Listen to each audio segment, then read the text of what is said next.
La dernière fois que j'ai fait une vidéo comme celle-ci, vous avez été littéralement des milliers à la visionner et la plupart réclamaient une suite. Alors c'est aujourd'hui que ça se passe. Est-ce que je travaille secrètement sur un jeu de société? Quel est le jeu, selon moi, qui crie pour avoir une extension et qui n'en a pas déjà? Quel jeu est-ce que j'apporterai avec moi sur une île déserte? Quel est le challenge ludique que j'aimerais réaliser une fois dans ma vie? Je réponds à ces questions et à bien d'autres aujourd'hui. L'école du jeu, en partenariat avec la boutique L'Imaginaire. Au-delà de vos attentes.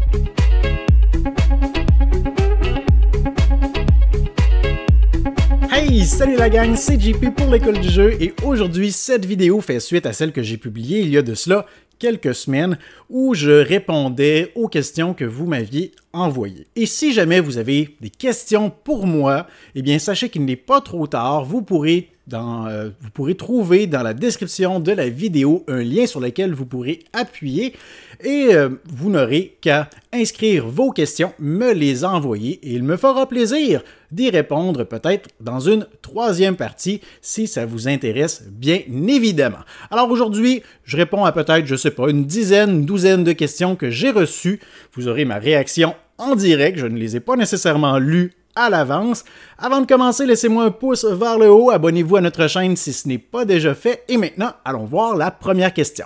La première question à laquelle je vais répondre aujourd'hui, quel est le jeu dont tu attends une nouvelle édition avec impatience? Bon, je ne sais pas exactement dans quel sens je devrais prendre cette question-là. Est-ce que c'est un jeu dont une nouvelle édition a déjà été annoncée ou un jeu qui commence à dater ou qui crie pour avoir une nouvelle édition? Moi, c'est comme ça que je vais l'interpréter. Donc, un jeu qui, selon moi, mériterait ou aurait besoin d'une nouvelle édition, soit pour un relooking, soit pour une mise à jour peut-être de certaines règles, un ensemble de tout ça, l'ajout d'une variante pour 2 joueurs ou en solo. Bref, je vais le prendre de cette façon-là, un jeu qui aurait besoin d'une réédition pour revenir un peu sur le marché et être découvert ou être plus facilement accessible. Alors, le premier qui me vient en tête immédiatement, c'est un jeu à thématique de civilisation. En fait, comme ça, rapidement en tête, j'ai 2 titres. J'ai 2 exemples qui me sont venus en tête et c'est 2 jeux que je n'ai jamais acquis pour les raisons que je vais d'ailleurs vous donner. Le premier serait Nations ou Nation. Alors, c'est un jeu, je crois, de 2013, si ma mémoire ne fait pas défaut, qui a bientôt 10 ans, un jeu qui, selon ce que je me souviens encore une fois, est jouable de 1 à 4 ou 1 à 5 joueurs. Un jeu à thématique de civilisation, c'est un jeu de cartes. Alors on n'aura pas d'unité à déplacer sur une carte, on n'aura pas non plus d'affrontement direct. On va avoir un impact, des interactions indirectes avec les autres joueurs, mais c'est pas un jeu là, franchement, tranche-gorge comme on pourrait le voir dans certains autres jeux de civilisation. Mais c'est un jeu tout de même vaste, avec énormément de cartes, avec justement là, la thématique de civilisation qui nous amène à se développer, à passer d'un ère à l'autre. Alors ça, j'aime beaucoup ces jeux-là. Et Nations, ou Nation, comme je le disais, eh bien, c'est un jeu qui, de mon côté, je me suis toujours demandé si je devrais en faire l'acquisition. C'est un jeu qui n'est pas particulièrement beau. Je veux dire, les cartes n'ont rien de vraiment hallucinant. Là, je vais probablement mettre une image à l'écran pour vous donner un exemple. Selon moi, ce jeu-là a vraiment besoin d'un relooking général. Peut-être quelques modifications des règles, peut-être un peu plus d'interaction selon moi, et je suis convaincu que ça se vendrait bien, probablement que je serais l'un des acheteurs. Et l'autre titre qui me vient en tête, c'est un jeu qui est encore joué aujourd'hui par plusieurs, ou en tout cas par un groupe de personnes, mais de mon côté, je ne l'ai jamais acquis, c'est le jeu El Grande, qui est un jeu qui date d'il y a plus de 20 ans, je crois. Même, j'aurais tendance à dire peut-être 25 ans. C'est un jeu c'est un jeu qui est très très laid, là. On va se le dire tout de suite, c'est un jeu pour 2 à 5 joueurs aussi. Et ce jeu-là, selon moi, là, aurait besoin ou pourrait bénéficier d'une réédition, ne serait-ce que pour le rendre accessible à nouveau, peut-être un petit peu de relooking, entre autres le dessus de la boîte pour que ce soit un peu plus tape à l'œil. Pas besoin d'avoir une édition de luxe nécessairement, mais peut-être juste une petite mise à jour là, pour que ce soit plus facilement accessible. Surtout qu'il y a plusieurs personnes qui l'ont mentionné dans les épisodes de la ludothèque parfaite, donc peut-être que ça a donné envie à certaines personnes de se le procurer. Alors voilà pour les 2 jeux qui, selon moi, mériteraient une nouvelle édition. La deuxième question est la suivante. Est-ce qu'il y a un challenge ludique que vous seriez fier d'accomplir? Un challenge ludique. Je ne sais pas si je devrais l'interpréter comme vraiment un challenge dans le style d'un défi ou juste comme un accomplissement, quelque chose que je serais fier. Je peux peut-être donner un exemple de chaque. Alors, un accomplissement que je serais fier, que je serais satisfait, que j'espère réaliser une fois dans ma vie, ce serait d'assister au salon d'Essen. Alors, de mon côté, étant québécois, ça nécessite un voyage par-dessus l'Atlantique, en avion, idéalement. Probablement plusieurs jours de congé aussi. Essen n'a pas lieu nécessairement dans le temps de mes vacances personnelles. Alors ça peut poser problème également. Écoutez, c'est la convention à assister une fois dans sa vie, au moins, je dirais. Alors, ça serait mon accomplissement, là. Je pourrais dire que voilà, c'est fait, je pourrais le cocher de ma bucket list. Si on y va plutôt du côté du challenge, là, vraiment du défi, je sais pas, ah non, je pense pas que vous pouvez le voir, là, mais j'ai une plaquette avec le défi 10-10. 10 jeux, 10 parties sur une période X. J'avais l'année dernière tenté de me motiver à réussir ce défi. Toutefois, ce fut un échec lamentable, mais si un jour je réussissais à choisir 10 jeux et dans une période de peut-être 1 an, disons-le ainsi, réussir à faire 10 parties de ces 10 jeux-là, je crois que je me sentirais accompli. La question qu'on voit souvent passer sur les réseaux sociaux, quel est le jeu que tu amènerais avec toi sur une île déserte? Bon, premièrement, ma première question, pourquoi est-ce que je voudrais aller sur une île déserte? Bon, OK. Imaginons que je fais naufrage et que, par la plus grande des chances, j'avais une intuition et que j'ai pu amener avec moi un seul jeu de société comme la question le sous-entend. Alors, quand je vois passer cette question-là sur les réseaux sociaux ou sur Facebook, c'est drôle, sur Facebook ou sur YouTube, je veux dire, c'est drôle parce que je vois passer des gros jeux, les jeux favoris des gens, des jeux qui ont une rejouabilité énorme et tout ça. Moi, je veux dire, je suis du style à over-analyser, à suranalyser les variables. Alors pour moi, sur une île déserte, ça veut dire bien évidemment que je suis sur une île, qu'il n'y a personne d'autre. Or, c'est certain que pour moi, il faut une variante solo, il faut la possibilité d'y jouer seul. Bon, je pourrais y jouer en mode schizophrène, comme le dirait mon ami Martin Lafrenière, moi contre moi, contre moi, contre moi, mais ça demande un exercice cognitif que je ne maîtrise pas. Alors, idéalement pour moi, ça devrait être un jeu qui peut se jouer en solo. Deuxièmement, on est sur une île déserte avec toutes les intempéries que ça sous-entend. Donc, il y a de l'eau, il y a du vent, il y a du sable. Tout ça fait en sorte que je ne peux pas avoir un jeu qui a beaucoup de composantes. Sinon, les cartes vont partir au vent. Je vais perdre des cubes dans le sable. Non, il faut quelque chose de plus minimaliste, un peu, je dirais. Il faut évidemment quelque chose qui a une bonne rejouabilité, parce que je sais pas, là, est-ce que je vais passer 25 ans sur cette île déserte ou 2 jours? Ça, il manque ce détail-là quand même dans la question. Mais je vais prendre en considération que je suis là peut-être pour une bonne durée, donc un jeu qui a une bonne rejouabilité quand même sur à moyen long terme. Et de mon côté, je ne suis pas du style manuel vraiment, alors les chances que je puisse réussir à fabriquer une table, une surface de jeu sur une île déserte avec aucun outil et mes mains nues, sont très faibles, ces chances-là. Alors probablement que je finirai par jouer sur une grosse roche, ou sur le sable, ou contre un palmier, je ne sais pas exactement. Bref, pas de table d'inclus dans l'équation. Alors probablement qu'avec ces critères-là, je ne pourrais pas emmener Too Many Bones ou Cloudspire, malheureusement. Par contre, je pourrais emmener un Flip and Write, ou un Roll and Write aussi. Probablement que un jeu qui remplirait tous ces critères serait Welcome to the Moon. Bon, il y a peut-être les cartes qui pourraient poser problème, mais puisqu'on doit seulement avoir là, certaines cartes de visibles, pas énormément, je pourrais probablement mettre des cailloux dessus pour éviter que ça parte au vent et j'aurais ma fiche à moi.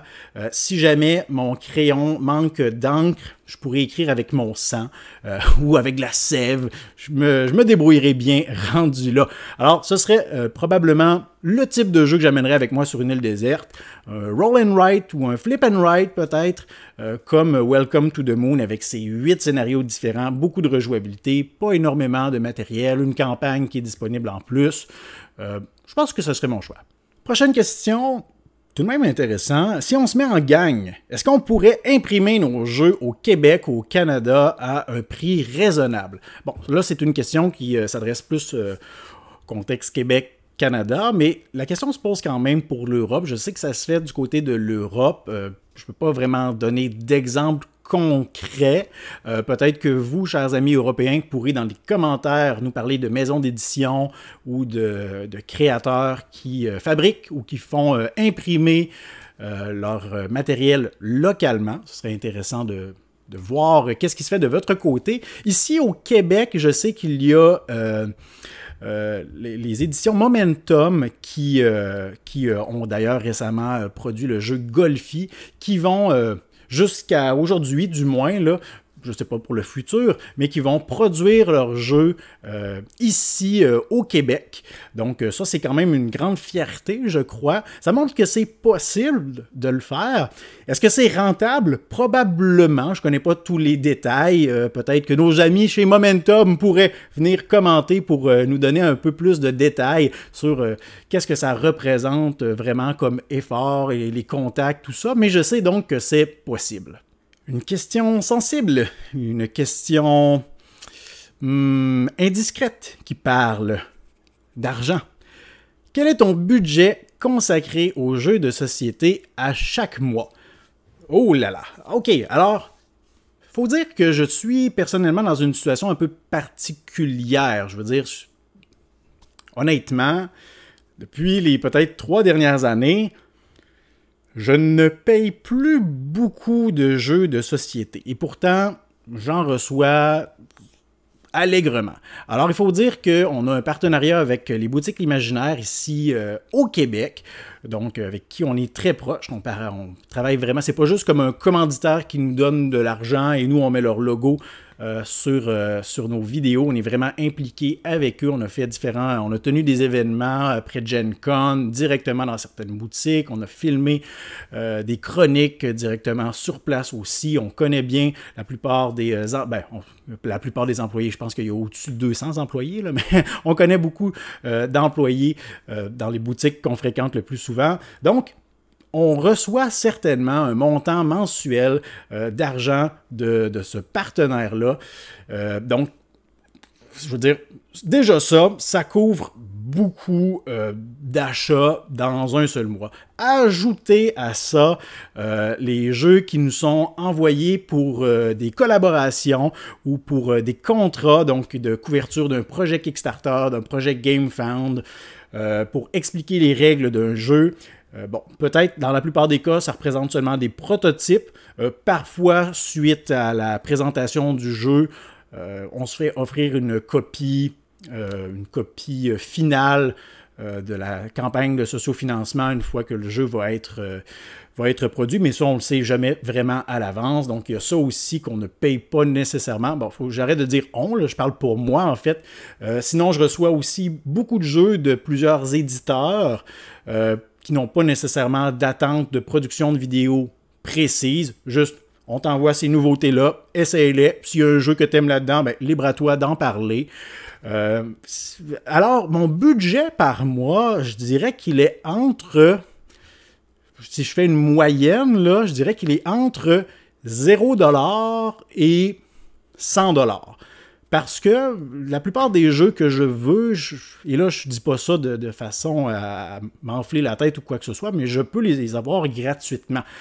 Mais parfois, il y a certains jeux qui sont disponibles seulement à certains endroits ou des projets Kickstarter quand même, là j'en back pas énormément, mais ça arrive.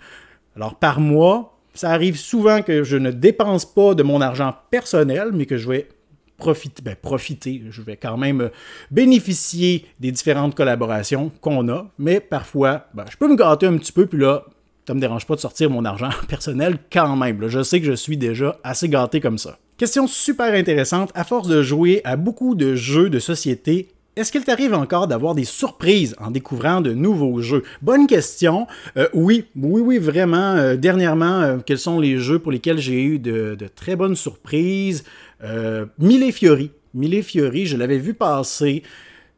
Je veux dire, le jeu visuellement n'a rien d'extraordinaire. Côté mécanisme de jeu, côté comment on joue, je veux dire, c'est très très simple.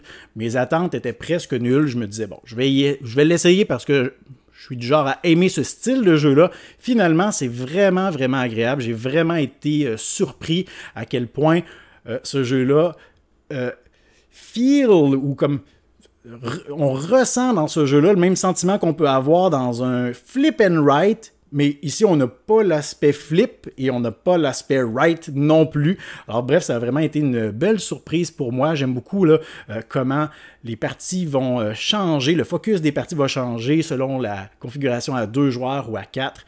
Vraiment super. Il manquerait juste une version solo pour que ce soit idéal. Sinon, ces derniers temps, il y a vraiment beaucoup de petits jeux de flip and write, de roll and write qui m'ont surpris, comme... un des jeux qui est derrière moi, dont j'oublie le titre, Dungeons, Dice and Danger, qui a été vraiment une belle surprise pour moi aussi. Merchant of... Guild of Merchant Explorers aussi, les titres m'échappent. Alors dans ce style de jeu-là, ça a été des belles découvertes, des jeux qui fonctionnent bien, qui sur papier n'ont rien vraiment d'exceptionnel ou d'unique, mais que lorsqu'on met sur la table, on se dit « Oh wow, ok, ce jeu-là est comme satisfaisant, je ne m'attendais pas à ça. » Alors oui, ça m'arrive encore assez souvent, je dirais même. On me demande ensuite « JP, est-ce que tu travailles sur un projet d'édition de jeux de société? As-tu déjà essayé d'en créer un? » Alors, comment je répondrais à cela? Est-ce que j'ai déjà réfléchi à créer, à éditer un jeu de société? Certainement. Mais je ne suis jamais allé plus loin que ça. Alors, je n'ai pas, selon moi, l'intelligence nécessaire pour imaginer un concept. Ne serait-ce que, je ne sais pas par quoi commencer. Est-ce qu'on commence par inventer un jeu mécaniquement et après ça, on colle une thématique là-dessus, ou on choisit une thématique et après ça, on colle des mécanismes de jeu là-dessus? Je le sais pas. Je sais pas non plus comment on peut playtester un jeu, calibrer le tout.